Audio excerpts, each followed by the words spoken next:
2021년 5월 14일 새벽 예배를 하나님께 드리겠습니다. 다 같이 기도하시겠습니다. 하나님 감사합니다. 오늘도 하나님께서 우리를 사랑하여 주시고 또 아침을 깨워주셔서 너무나 감사합니다. 오늘 하루를 또 하나님의 뜻대로 살기 원합니다. 오늘 하루도 하나님의 말씀 가운데 또 하나님 앞에서 하나님께 기쁨을 드리며 하나님께 영광된 삶, 그리스도인으로서의 마땅한 삶을 살길 원합니다. 우리에게 또 힘을 주시고 오늘 하루도 시작을 하나님의 말씀으로 깨우게 하여 주시옵소서. 감사합니다. 예수님의 이름으로 기도드립니다. 아멘. 우리 찬송가 421장 찬양하시겠습니다. 찬송가 421장입니다.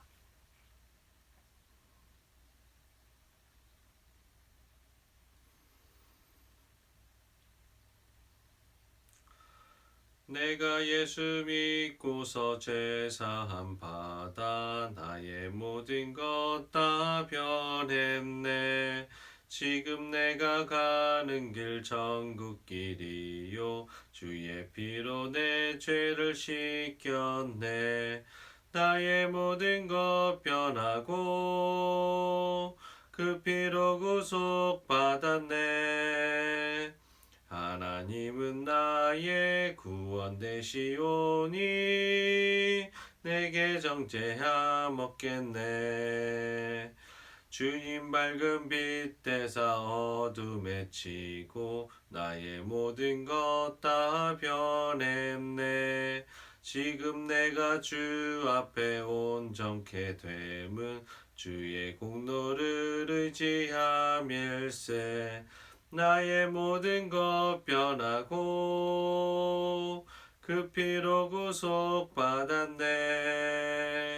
하나님은 나의 구원 되시오니 내게 정죄함 없겠네. 내게 성령이 임하고 그 크신 사랑 나의 맘에 가득 채우며 모든 공포 내게서 물리치시니 내 맘 항상 주 안에 있도네. 나의 모든 것 변하고 그 피로 구속받았네. 하나님은 나의 구원 되시오니 내게 정죄함 없겠네. 오늘 나눌 하나님의 말씀은 잠언 10장 7장 10절부터 27절입니다. 잠언 7장 10절부터 27절입니다. 다시 찾겠습니다.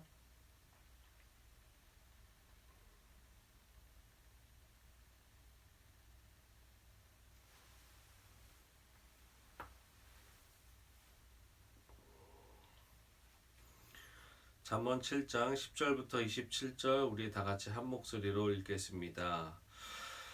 그때 기생의 옷을 입은 강교한 여인이 그를 맞으니 이 여인은 떠들며 완악하며 그의 발이 집에 머물지 아니하여 어떤 때에는 거리 어떤 때에는 광장 또 모퉁이마다 서서 사람을 기다리는 자라.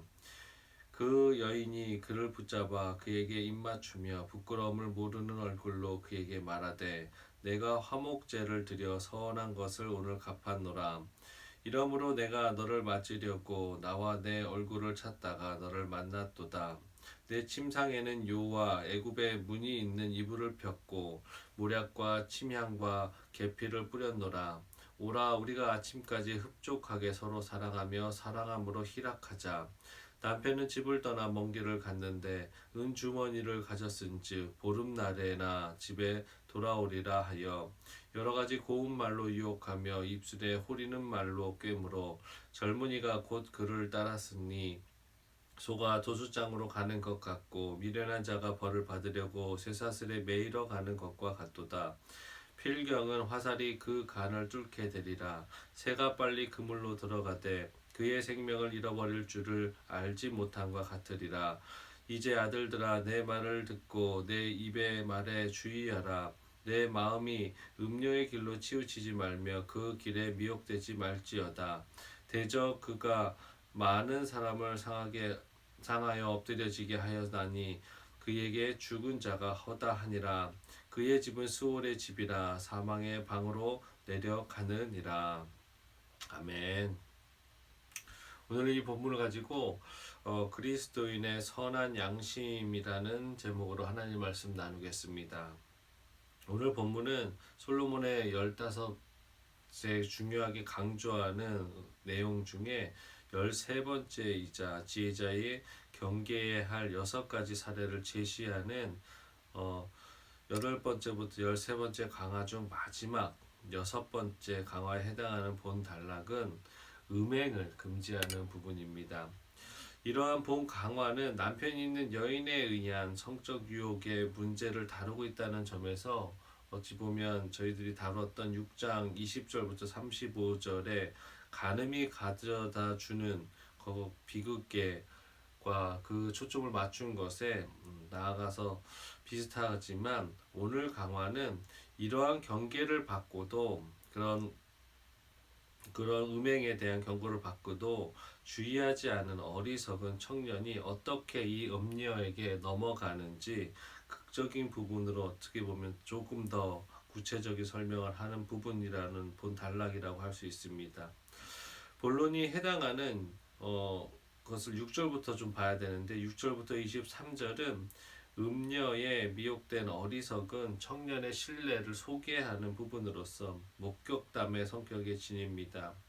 끝으로 결론에 해당하는 24절부터 27절은 음부의 길과 직결된 음행에 대한 결론적 경계 부분입니다. 이 부분에서 음녀는 단순히 창녀가 아닌 수많은 생명을 앗아간 사망의 전사로 묘사되고 있습니다. 이처럼 음녀의 유혹, 거기에 숨겨진 치명적인 위험을 감지하지 못하고 유혹에 넘어가는 어리석은 행동을 함으로 비참함, 파멸의 나락에 떨어진 이 소년의 최종적 운명은 궁극적으로 지혜의 말을 듣지 않은 결과라고 할 수 있습니다. 사람이 자신을 지키고 그 삶을 복되게 하느냐 아니면 어리석은 짐승들처럼 세상적인 본능에 따라 살다 비참한 운명을 당하느냐는 전적으로 하나님의 말씀인 하나님의 지혜의 교훈을 들으며 그것을 가슴에 새기고 말씀을 깨달음으로 만족하지 않고 행하느냐에 달려 있다라는 것입니다. 오늘 본문을 통해 우리들은 음료의 유혹, 즉 사단의 강교한 유혹에서 우리를 지켜내는 것이 얼마나 중요하고 또 우리가 그런 것이 그 주는 사단의 유혹이 주는 심각한 죄를 깨달음으로 인해서 오늘 본문을 통해서 우리 자신을 한 번 더 지키려고 마음 먹고 행동해야 될 것입니다. 오늘은 특별히 13절부터 15절이 주는 교훈을 한번 살펴보겠습니다. 13절부터 15절 우리 한 목소리를 한 번 더 읽겠습니다.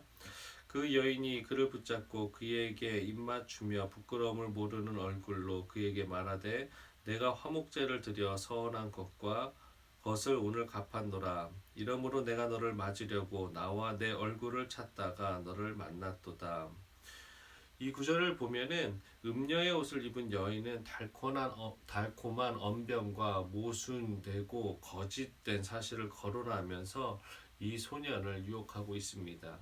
또한 본문에서 솔로몬은 이 여인을 부끄러움 없는 모르는 그런 것을 전혀 개의치 않는 여인이라고 말하고 있습니다.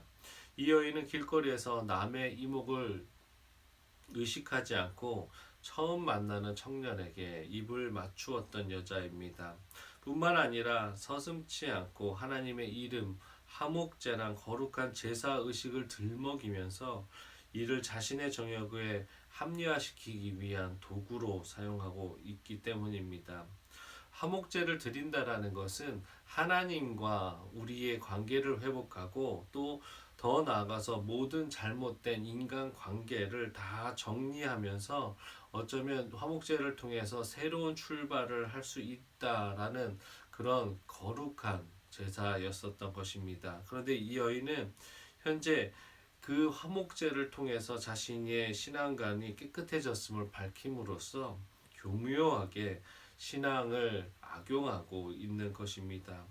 그러면서도 양심에 조금의 꺼리낌도 없이 자신의 욕정을 채우는 데에만 모든 것을 집중하고 있는 것입니다. 마치 바울이 마지막 날에 나타난 악인에 대해서 디모데전서 4장 2절에 이렇게 말했던 것처럼 양심이 화인 맞아 외식함으로 거짓말하는 자들 같이 염치도 없고 부끄러움도 양심의 가책도 없는 삶을 살고 있었던 것이 이 여인의 모습이었던 것입니다. 우리 믿는 자들에게 화목제와 같은 예배와 신앙생활은 우리가 사단의 유혹을 쉽게 취하기 위해서 우리의 죄짓는 행위를 정당화하거나 타협하거나 조금은 우리의 죄책감을 덜기 위해서 하는 행동이 아닙니다. 그렇기에 또한 우리는 사단의 유혹과 죄 앞에서 거부 반응 같은 이러면 안 되는데 하는 마음을 갖게 되는 것입니다. 올바른 신앙생활을 할 때만 갖게 되는 이런 양심들이 우리에게 있습니다. 그 이유는 우리에게는 성령님의 내주하심으로 골로새서 3장 10절에 말씀하신 것처럼 하나님께서 주시는 양심과 깨달음이 우리 안에 있기 때문에 이 여인과 다른 삶의 모습을 보이는 것입니다.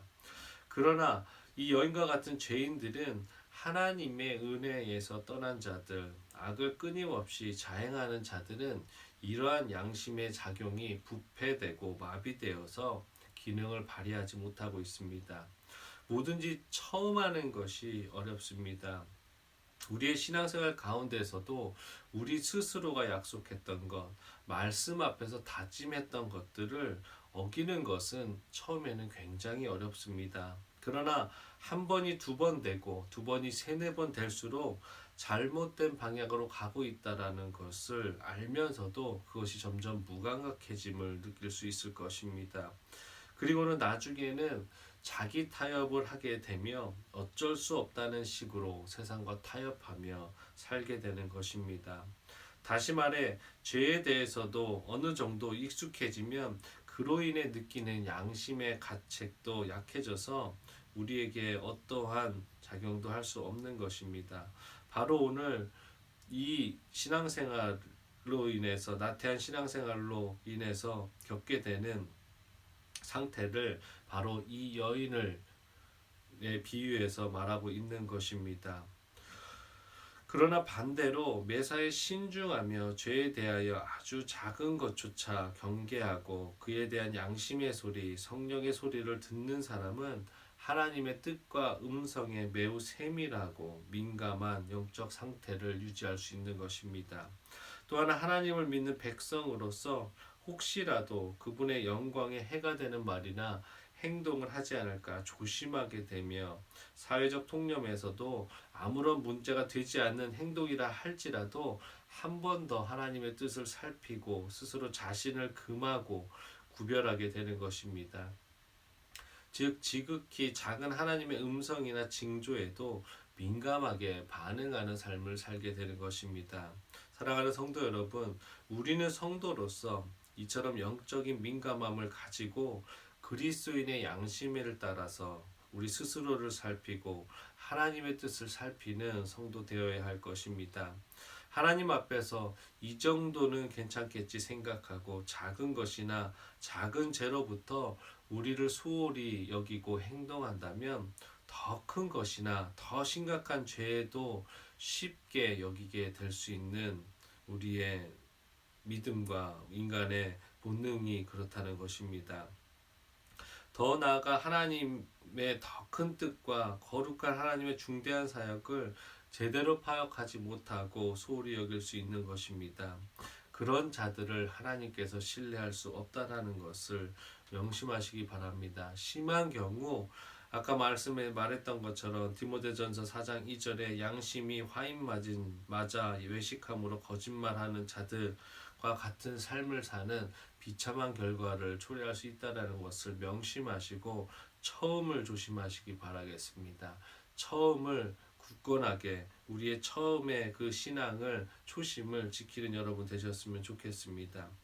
그러므로 여러분은 믿음과 착한 양심을 가짐으로 죄에 대하여서 그리고 하나님의 뜻에 대하여서 민감한 성도 되시기를 바라겠습니다. 베드로전서 3장 16절입니다. 선한 양심을 가지라. 이는 그리스도 안에 있는 너희 선행을 욕하는 자들로 그 비방하는 일에 부끄러움을 당하게 하려 함이라. 사랑하는 성도 여러분, 말씀과 기도를 가까이 하십시오. 그렇다면 모든 결정 가운데, 모든 상황 가운데, 모든 유혹 가운데 하나님의 미세하지만 강력한 음성과 하나님의 뜻을 깨달으실 수 있을 것입니다. 그리고 그 깨달음을 하나님의 도움으로 인해서 하나님께 우리의 모든 전인격적인 삶을 의탁함으로 인해서 그 깨달음대로 선행의 삶을 사실 수 있을 것입니다. 그래서 그렇지만 오늘 방금 읽었던 구절처럼 선행을 욕하는 자들에게 하나님께서 그 자들 스스로가 비방받는 상황을 겪을 것이라고, 우리 선행하는 우리 그리스도인들을 보호하실 거라고 약속하셨듯이 우리가 하나님의 말씀에 따라서 하나님께 기도함으로 나아가는 우리의 선행된 삶, 세상과 구별된 삶을 살 때 세상으로부터 받는 비방과 조롱과 멸시는 하나님께서 책임지시고, 그런 자들에게 하나님께서 직접적으로 하나님께서 벌하시고 하나님께서 책임지신다는 것을 믿고 하나님을 의탁하며 하나님께 소망 갖고 나아가시는 오늘 하루 되시기를 예수 그리스도의 이름으로 축원드리겠습니다. 다 같이 기도하시겠습니다. 하나님 감사합니다. 오늘도 이 본문을 읽으며 우리가 우리의 삶이, 우리의 신앙생활이 이 여인과 같지는 않은지를 보게 됩니다.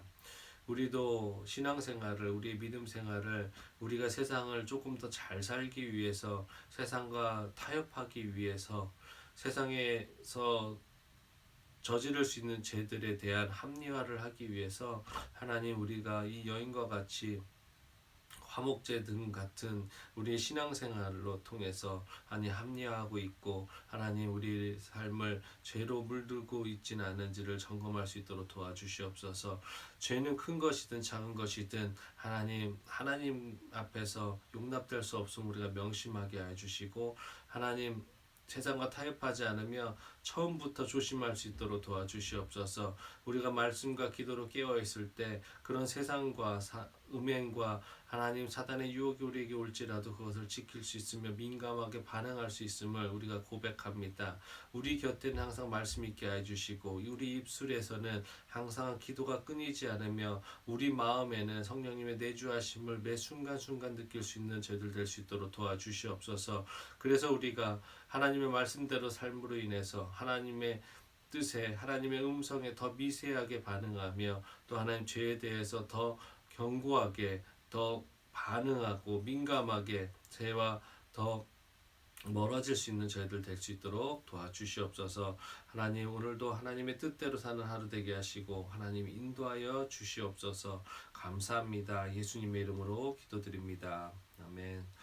하늘에 계신 우리 아버지여, 이름이 거룩히 여김을 받으시오며 나라가 임하시오며 뜻이 하늘에서 이루어진 것 같이 땅에서도 이루어지이다.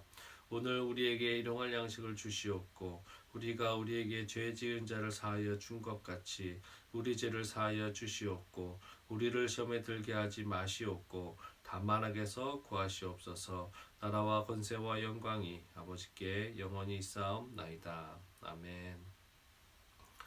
우리 시간에 몇 가지를 놓고 같이 기도하면서 또 각자 기도하는 시간을 가졌으면 좋겠습니다.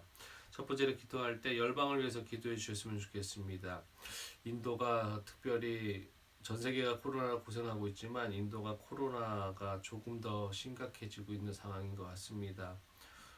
무지함으로 인해서 아직 코로나의 위험을 모르는 사람들이 있을 뿐더러 우상 숭배를 통해서 의료적인 행위가 아닌 그런 우상의 타락한 행위들로 인해서 소의 그런 변을 몸에 바른다든지 더 심각해지는 상황인데, 하나님께서 그 영혼 불쌍히 여겨주시고 또 복음을 들을 수 있도록 한 번 더 기회를 달라고 기도해 주셨으면 좋겠고, 또한 이스라엘과 팔레스타인이 지금 분쟁을 벌이고 있습니다. 이 중동이 안에서 분쟁이 바로 하루속히 빨리 사람들의 많은 생명이 피해 없이 안정될 수 있도록 기도해 주셨으면 좋겠습니다. 그리고 그곳에 나가 있는 선교사님들을 위해서 선교사님들과 가정의 안전을 위해서 기도해 주셨으면 좋겠습니다. 그리고 마지막으로 기도하는 것은 우리 말씀중심 교회가 코로나를 겪으면서와 또 코로나 이후에 우리 교회의 방향과 또 하나님의 우리 교회를 이끌어 가시는 뜻이 무엇인지를 우리 다 같이 구하면서 계속적으로 기도해서 하나님께 또 순종된 공동체 교회 될 수 있도록 지금보다 더 하나님 말씀에 집중하며 하나님께 나아가는 공동체 될 수 있도록 기도해 주셨으면 좋겠습니다. 그리고 나머지 각자 기도 자유롭게 하셨으면 좋겠습니다. 다 같이 기도하시겠습니다. 하나님 감사합니다. 오늘도 하나님께서 우리를 사랑하여 주셔서 아침을 깨워주심을 너무나 감사합니다. 하나님을 믿게 하시고 또 하나님의 말씀을 깨달을 수 있는 이 특권을 허락하심을 너무나 감사합니다. 하나님 우리가 하나님 알게 됨으로 우리가 그것으로 만족하는 삶들 살지 않게 하여 주시옵소서. 지금도 이 시간에 이 열방은 많은 자들이 하나님을 모르고 이 육신의 삶을 마감하고 있음을 고백합니다. 하나님 그것을 보면서 아버지의 마음을 품을 수 있도록 도와주시고 아버지께서 눈물을 흘리시면서 하나님 아버지 사랑하기로 작정하셨던 그 한 영혼 한 영혼들을 바라볼 때 우리도 눈물을 흘릴 수 있는 마음 허락하여 주시고 하나님 우리가 할 수 있는 방법으로 선교할 수 있고 또 할 수 있는 방법으로 세상을 위해서 나아갈 수 있는 저희들 될 수 있도록 도와주시옵소서. 특별히 이 시간에 기도하는 것은 인도의 하나님 아버지 코로나가 너무도 심해지고 있습니다. 하나님 너무 많은 인구로 인해서 또 정부가 그 인구들을 컨트롤하지 못하며 또 하나님 아버지 열악한 환경에 있는 또 코로나에 대해서 하나님 많은 정보가 없기에 무지함으로